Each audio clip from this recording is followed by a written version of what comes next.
Hi, I'm Emily Beach, and in today's video I'm going to show you how to draw this one-point perspective bird's eye view drawing of a city using value to shade. For this project you will just need three simple materials: your sketchbook or a piece of paper, a pencil with a good eraser, and a straight edge or a ruler. So if you don't have a ruler, that's not necessary. You could use the edge of anything that's straight, like a piece of cardboard or the edge of a notebook. I'm going to start out my bird's eye view one-point perspective drawing by drawing the tops of the buildings on my page. And to do that, you need to think about, if you're a bird flying through the sky, what would the tops of the buildings look like? So I'm just going to be making a variety of geometric shapes on my page to start out.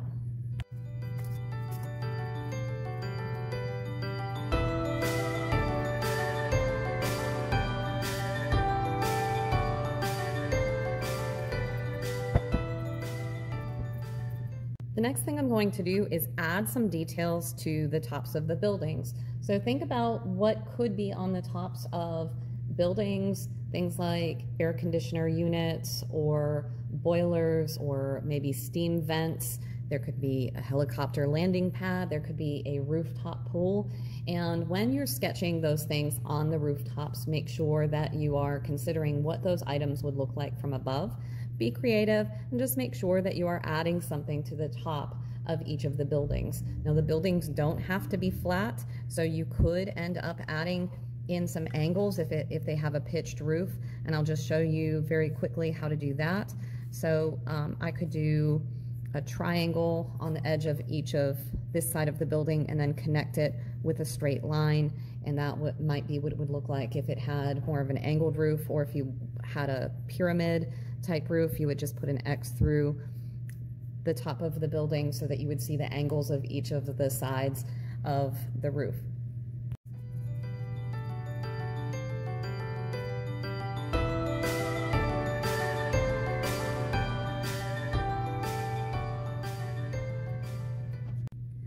Now that I have something on the tops of each of the buildings, I'm now going to place a vanishing point somewhere near the center of my page, and I'm just marking that with a small X. Now from each of the corners of the building, I'm going to be drawing a line to that vanishing point.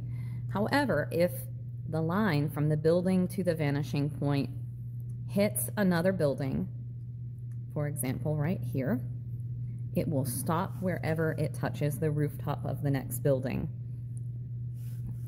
Also, if the line is going to pass through the roof, you do not need to draw it. So that's the rule. Your lines cannot pass through a rooftop. So once they hit a rooftop, that line is done.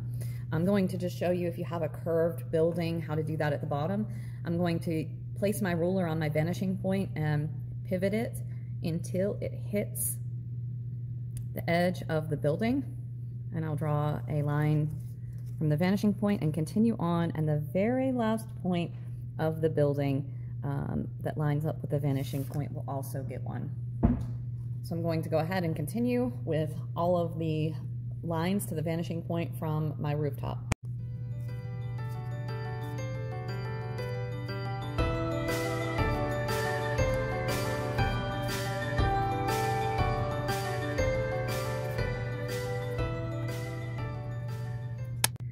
Now the buildings are going to the vanishing point, but we need to end the buildings at a decided ground level. So to do that, all you have to do is you're going to repeat the same direction of the roof line on each side of the building. So this one is probably going to be one of my more difficult ones because it curves, but I just want to kind of take my hand and trace over that roof line, and that's what I need to do at the bottom of that building. It's going to mimic that same curve at the top of the building, and then I can erase the line that goes all the way down to the vanishing point, and I'm going to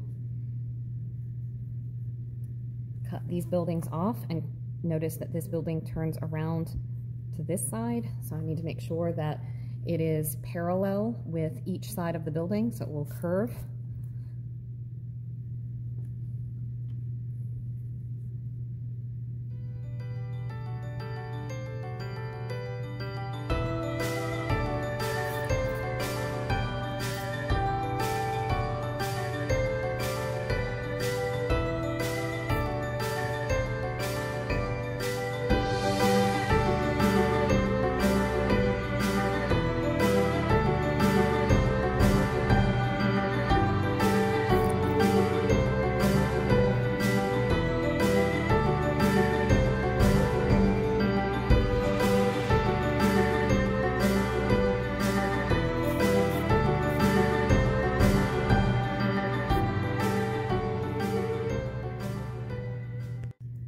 Now that I have the buildings capped off at the bottom, I can go ahead and add some details on the sides of the buildings that might indicate things like brickwork or metalwork or windows, just keeping in mind that any of the vertical lines would still go to the vanishing point. So if I wanted to put windows on this building, I would need to make sure that the lines that would normally be vertical are going to connect with that vanishing point. So I'm just going to place the ruler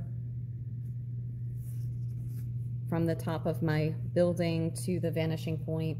There's no need to draw those lines all the way through the other sides of the other buildings, and then to put the horizontal lines on that building. They're just going to go in the same direction as the rooftop. So make sure that when you do the other side of the building, that those lines are going to also mimic that side of the building. And you could, if you wanted to, just put lines that go to the vanishing point, or you could just put horizontal lines on your buildings, but try to put some sort of decorative touches on each of your buildings.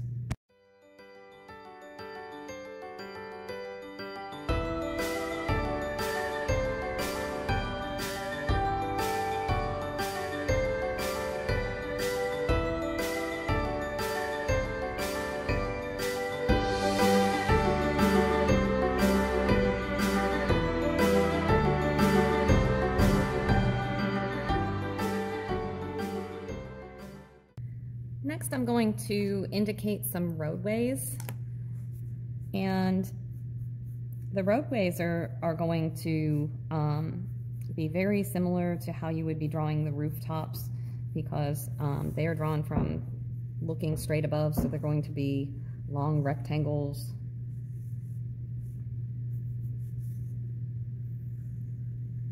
And you can have curves in your road.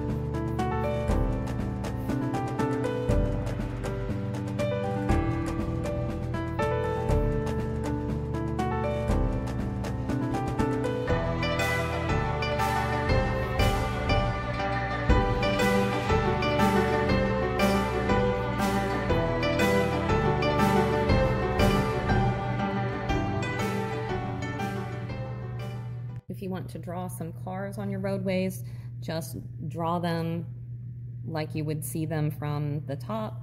Try to break it down.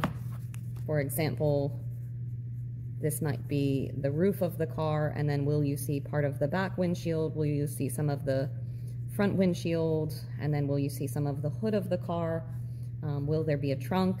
And so just think about the basic shapes of each of those. If I was doing a pickup truck, you would see more of the bed, and then the roof, and then the front windshield.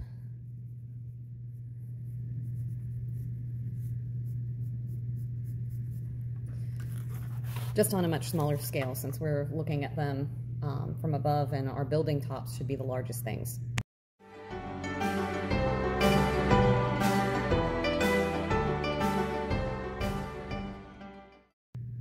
Next, I'm going to add any natural elements that I would want in here, things like trees from the top, bushes. You could have sidewalks, benches, lakes, ponds, the beach, whatever you want to add into these blank spaces around the building.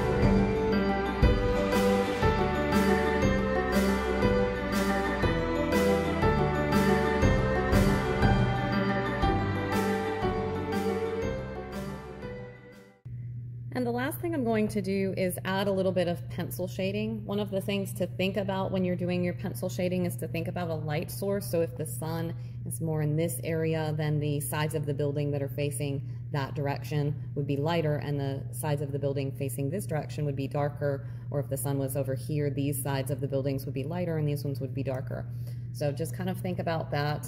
Think about a light source so that you have the shading similar on the sides of your buildings as they would relate to that light source.